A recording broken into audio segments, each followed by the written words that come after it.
So to change topics to today's topic, meandering rivers. Maybe a year ago, I stumbled across an article that said that rivers meander. Now, I've been a canoeist my entire life, and I know that when you get on a small river, they wind around and around and around. And I never really thought about it. I just realized they did. And any of you who've been on the Concord River, for example, canoeing, know that it doesn't stay straight for more than, maybe an eighth of a mile before it takes a big turn.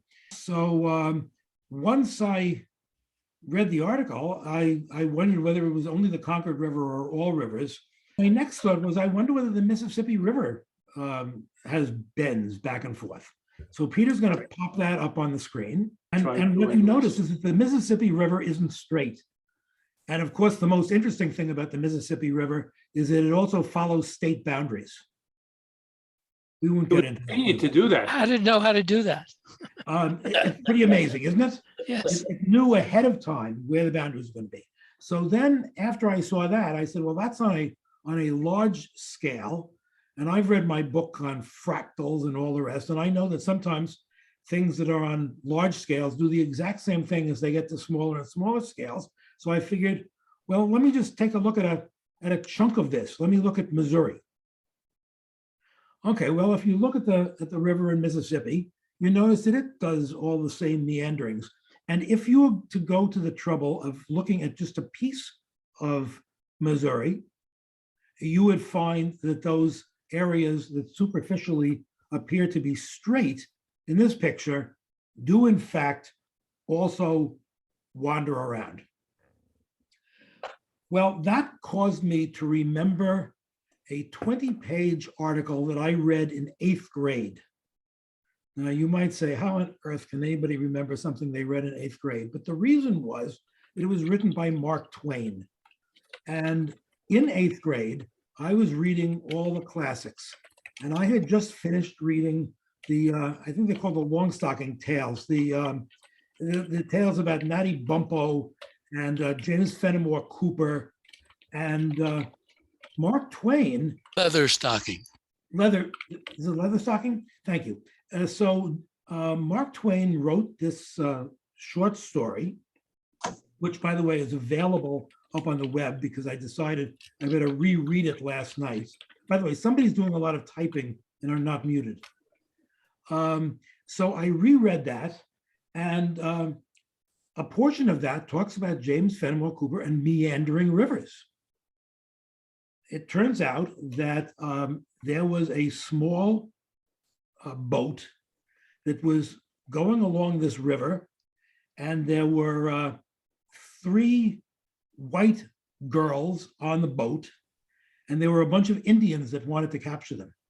And when Cooper describes the river and describes the meandering, and this is what Twain picks up, it turns out that the boat is wide enough and that the river is narrow enough that there's only about a foot on each side between the land and the boat.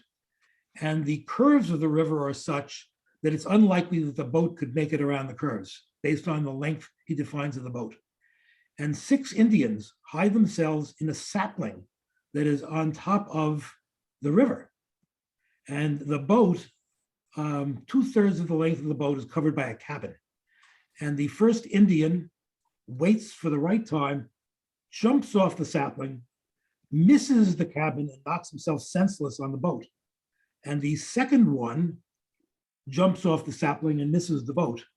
And then the 3rd through 5th or 6th Indians each jump off and all miss the boat, even though the boat's going at about 1 mile an hour. So by the time I had remembered that and went back to reread the story, I decided I would try to find out why rivers meander. And I got on YouTube, because that's, of course, the standard place that anyone finds anything useful. And I found 2 really interesting, very, very short videos. One that describes the meandering, and after you listen to it, you say, well, that's sort of obvious. I just never thought of it. And then the second video, which is also very short, is a 30-foot or 40-foot simulation where somebody built a meandering river out of sand and started putting water down that sand river and watched what happened over just a few minutes, because of course the sand moves around pretty fast. And I thought that was kind of a neat situation. So we'll show those two. And then Albert Levin can tell us what on earth is behind his head. Looks like a meandering river. Oh, this is a shot I took from a commercial airliner window seat somewhere in the West. I don't think it's Snake River in Yellowstone, but it's another meandering river. And I've always wondered why rivers meander. Thank you. And there's another piece to this story, because sometimes the meandering part actually comes together and forms a path across the meander. If you look to the right of what I'm seeing as Albert's head, you see something. No, your head was just fine. There was a thing in the shape of a U. Well, sometimes the top of the U's come together, and so the river no longer has to go around the long area and forms what is called an oxbow, a word that I had never heard except in the Oxbow incident, which is a book that I read, I think, in 9th grade.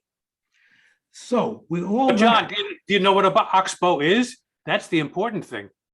well, I know what it is in terms of meandering rivers. It's the Oxbow is used as a yoke for oxen, and it was a U-shaped piece of wood that went under their necks with a cross piece, sort of like holding it.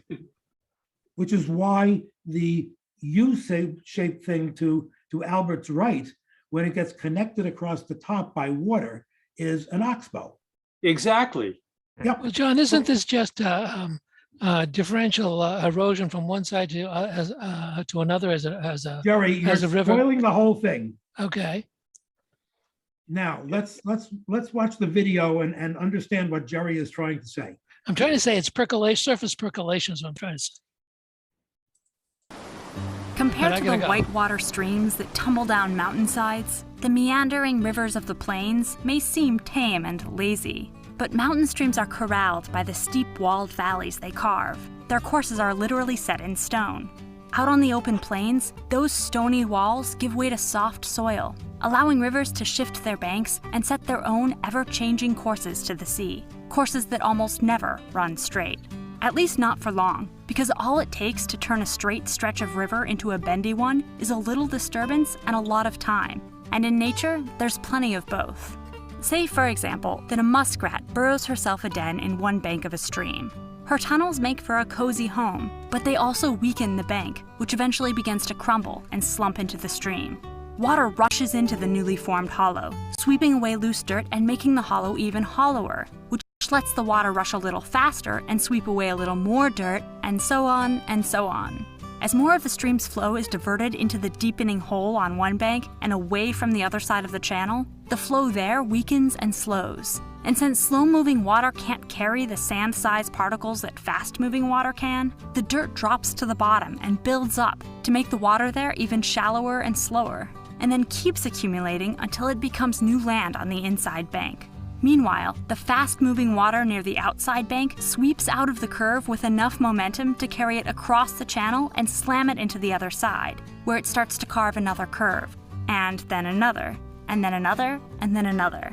The wider the stream, the longer it takes the slingshotting current to reach the other side, and the greater the downstream distance to the next curve. In fact, measurements of meandering streams all over the world reveal a strikingly regular pattern. The length of one S-shaped meander tends to be about 6 times the width of the channel. So little tiny meandering streams tend to look just like miniature versions of their bigger relatives. As long as nothing gets in the way of a river's meandering, its curves will continue to grow curvier and curvier until they loop around and bumble into themselves. When that happens, the river's channel follows the straighter path downhill, leaving behind a crescent-shaped remnant called an oxbow lake. Or a billabong.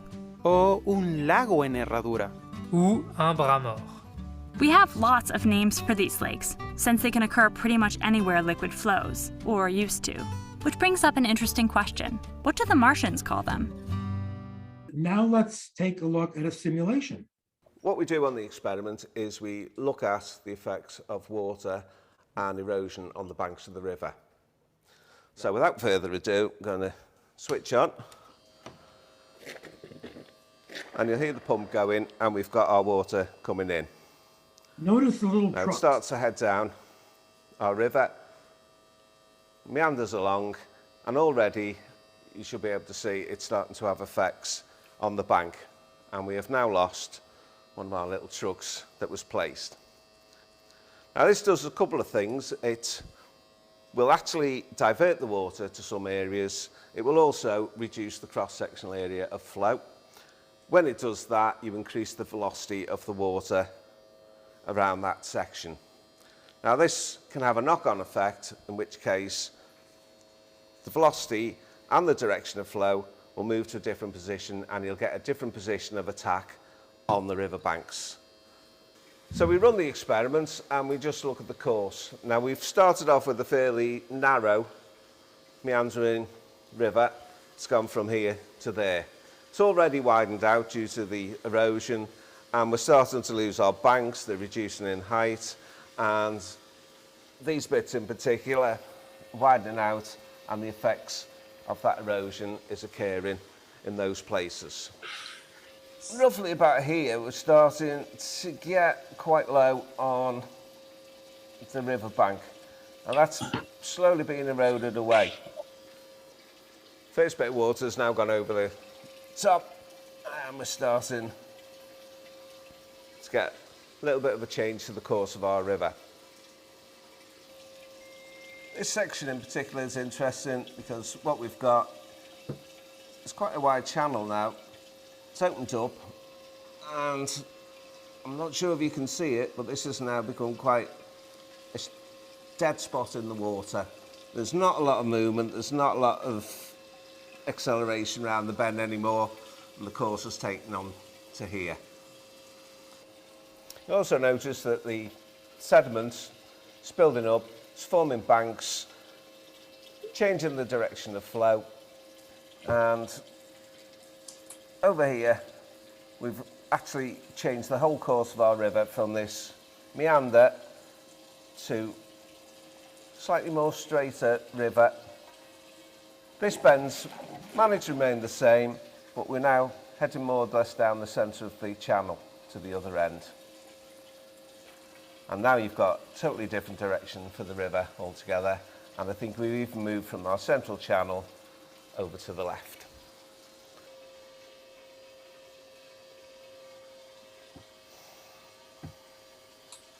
Now, the article that I'll send out to everybody says, and I'll just read it, that the height of the bank where, let's see, no matter the size of the stream, the wavelength is approximately 11 times the channel width and between 10 and 14 times the width. So, and the article has I don't know if you can see it, but the article has a picture with the explanations and the wavelengths and all the rest in it.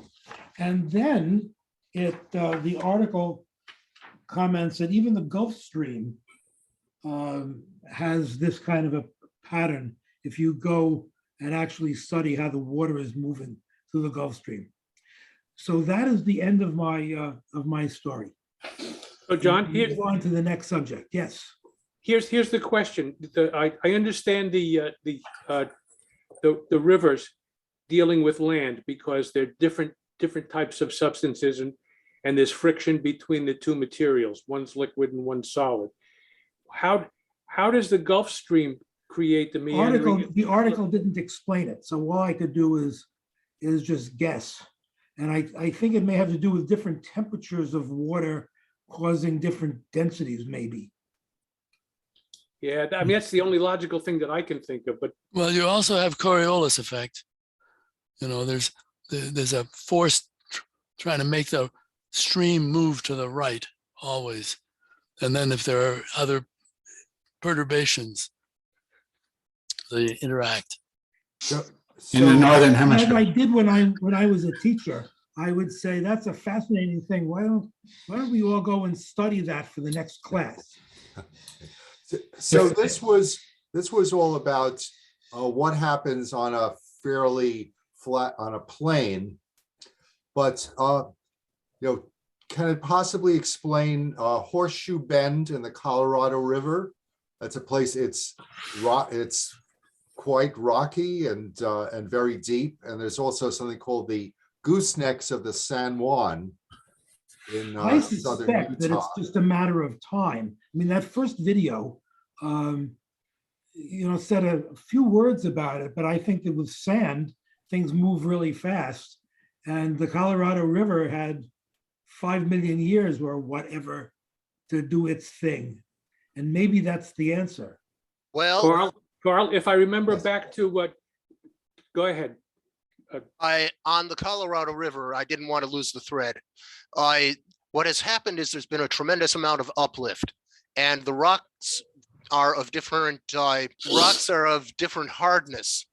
And so the water finds a path where it cuts through the softer rock preferentially. This can create bends of that sort. The Wisconsin River cuts through an unglaciated area. Same thing happened. And it Yeah, created Devil's Lake. But I was going to say pretty much the same thing. Going back to what the geology stuff when I learned as a civil engineer, it has to do with the relative hardness and the friction between the fluid and the solid of the rock. And so you get different layers in the rock. Some are granite, some are sandstone. The sandstone's going to erode a lot faster than the granite's going to erode, and it causes the differential that way. And of course, the first thing we learned as young kids in science class is that water has tremendous force. It's just that you don't see it because you only have a few minutes to look. But if you look at it over thousands or millions of years, it's enormous. And of course, the whole Grand Canyon was cut slowly by water. I thought that was Indians digging. I got confused.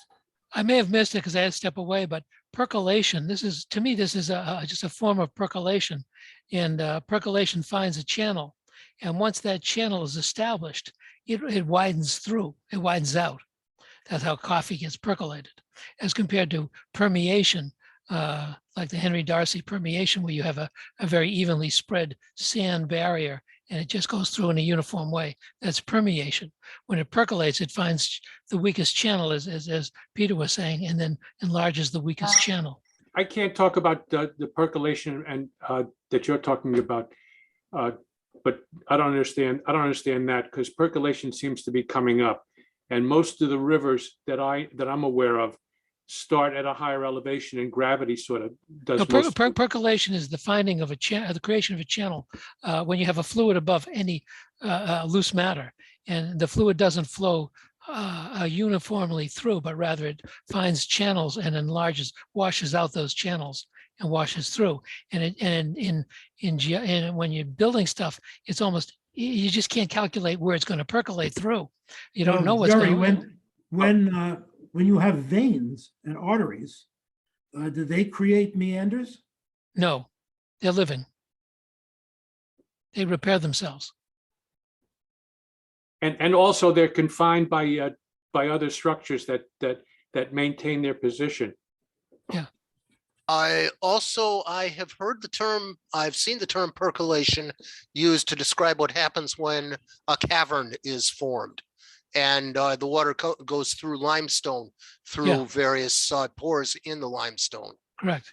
And by dissolving it. Man can correct the wandering. And as we all know, Harvard considers that expansion into Brighton is part of its manifest destiny. So the engineering divisions are already moving in and settling in Brighton. The problem, of course, is that this, as you see in this Google Earth view, that the oxbow in the Charles River separates the traditional Cambridge side of Harvard from the new developed Brighton side. And I think that's intolerable. But the solution that Harvard will come up with clearly is to take the river and connect this to this. And then this will all be filled in. So you can now walk from Harvard, you would be able to walk from Harvard Square to the new engineering division. No sympathy? Okay. Al, they're going to hire you as their principal consultant. You know, before we leave, I just want to make everybody aware. I'm finishing a book called Bayou Farewell by a guy named Mike Tidwell.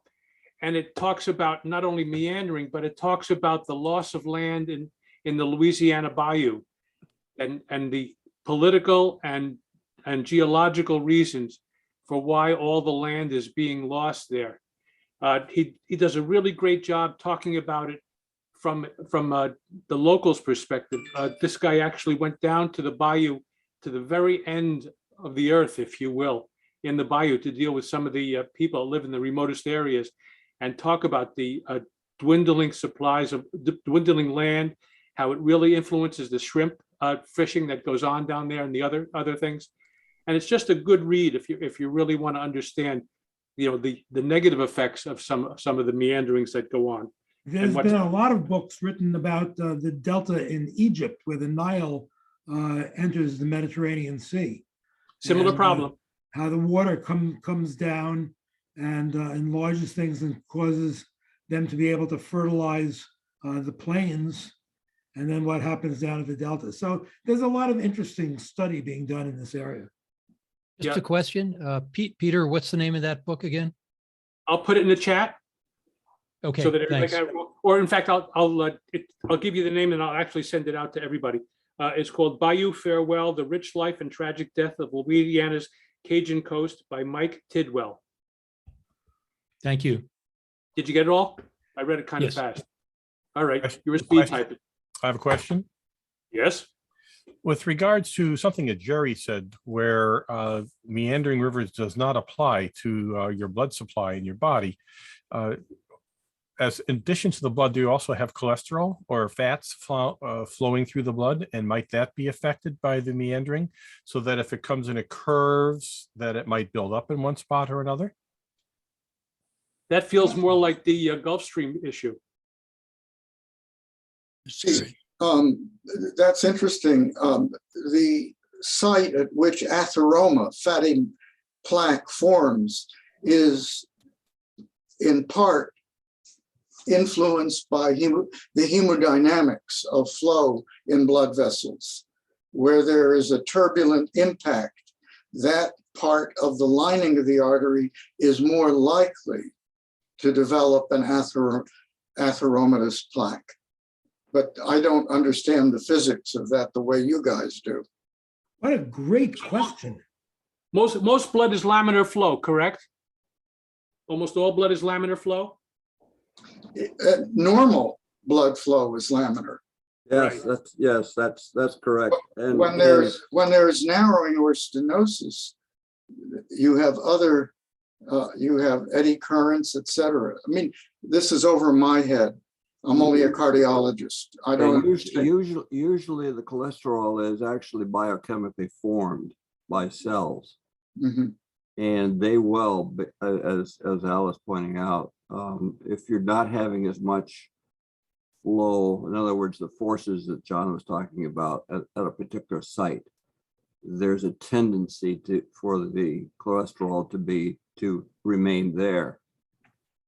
So it's a combination of events. It's the flow of the blood. It's more biochemical reactions that your body is carrying out all the time, what the cells are doing, how they're manufacturing it. When you take it in through digestion, most of that does not go into the blood vessels themselves. It gets degraded and then the cells take up those materials and then will form it. There is an influence by taking in more cholesterol biologically. In other words, the cell physiology is such that it does react to it, and so that you get that that effect, that positive feedback in a sense mechanism of cholesterol that you take in, and then you get buildup of cholesterol in your blood vessels. But yeah, you guys are right. Al, just to follow up on the question I was asking earlier. So once you have plaque buildup or some sort of anomaly in a blood vessel, that would cause turbulence. And does that turbulence exacerbate the existing problem, and it causes it propagates the whole series of issues? Is that the basic physiology that goes on there? Not sure how to answer. My point was that when the lining of an artery is traumatized by anomalous flow, that area is the site of plaque buildup. That plaque buildup, as you suggest, Peter, in turn narrows the artery, alters the pattern of blood flow, and produces more trauma downstream. I don't know if that really addresses your question. I think you did. You answered it, what I was looking for. So it's a domino effect to it, if you want to really simplify it. Once something goes left, we're in trouble, and you just got to do something about it.